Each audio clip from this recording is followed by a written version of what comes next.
Maaaring dumating ang stroke anumang oras. Kung nakararanas ka ng pamamanhid sa mga kamay, pananakit ng ulo o pagkahilo, huwag hintaying mangyari ito bago ka mag-alala. Ako si Dr. Tony Lechon, isang doktor na nakaranas ng kanser at matinding pagbabara ng mga ugat. Matapos ang panahon ng paggamot at paggamit ng krill oil, hindi ko na nararanasan ang pamamanhid sa mga kamay, pagkahilo o pananakit ng ulo. Malinaw na rin ang aking paningin at mas mahusay ang aking memorya. Buong tiwala kong inirerekomenda ang produktong ito sa iyo dahil ako mismo ang nakalampas sa sakit na ito sa tulong ng krill oil. Ito ay isang uri ng langis na kinuha mula sa mga krill na matatagpuan sa mga dalisay na karagatan ng Antarctica. Sa anyo nitong madaling masipsip na langis, direktang pumapasok ito sa dugo at nagpapakita ng epekto sa loob lamang ng 5 minuto ng paggamit.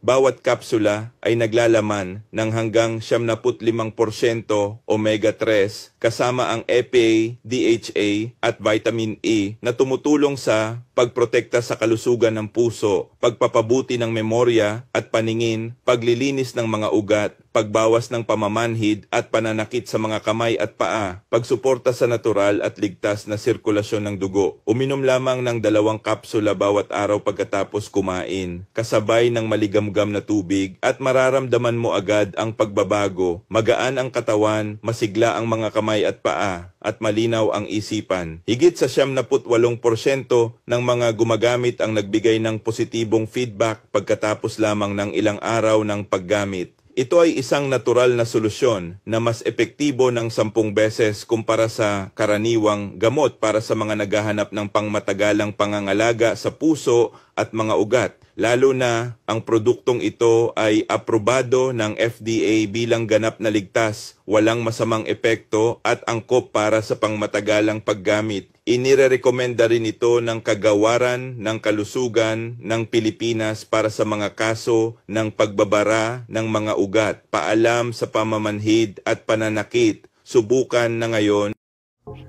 Fake luxury goods like watches and shoes make up 70% of the $2 trillion counterfeit industry. Here we have a Burberry coat, and it says Burbelly mistakenly on the button. Most people think it's a victimless crime. What they don't realize is they are the victims. Counterfeit jewelry or handbags can have dangerous toxins like cadmium and lead, and knockoff sneakers have funded terrorist attacks. Oh, what's the harm? I'm just buying this pocketbook. What could it do? The problem is where the money is going. Illicit factories are making fakes that are so convincing. Stopping them is getting harder. They shut one down, another one is being built across the pond. So how do criminals smuggle counterfeit jewelry, purses, and sneakers? And what can be done to spot the real stuff? Customs and Border Protection officers are the first line of defense. Steve Nethersall is one of them. He works at JFK Airport's mail facility, which receives about 1 million packages every day. When it's coming from China, that's your #1 red flag. In fact, most of the fake luxury goods bound for the U.S. come from China through the mail system. In 2024, U.S. Customs seized 32 million counterfeit items. They would have been worth $5.4 billion if they'd been genuine. The most common counterfeited handbag is Louis Vuitton. The most counterfeited sneaker is Nike Air Jordans. The manufacturer, they have to register that product, trademark protect it with Customs and Border Protection. And then if it's deemed counterfeit, then we have the ability to seize it. Before a package arrives in the U.S., CBP collects intelligence on the sender, container, and aircraft. That data, along with X-rays of the boxes, helps Steve's team determine which ones are suspicious enough to pull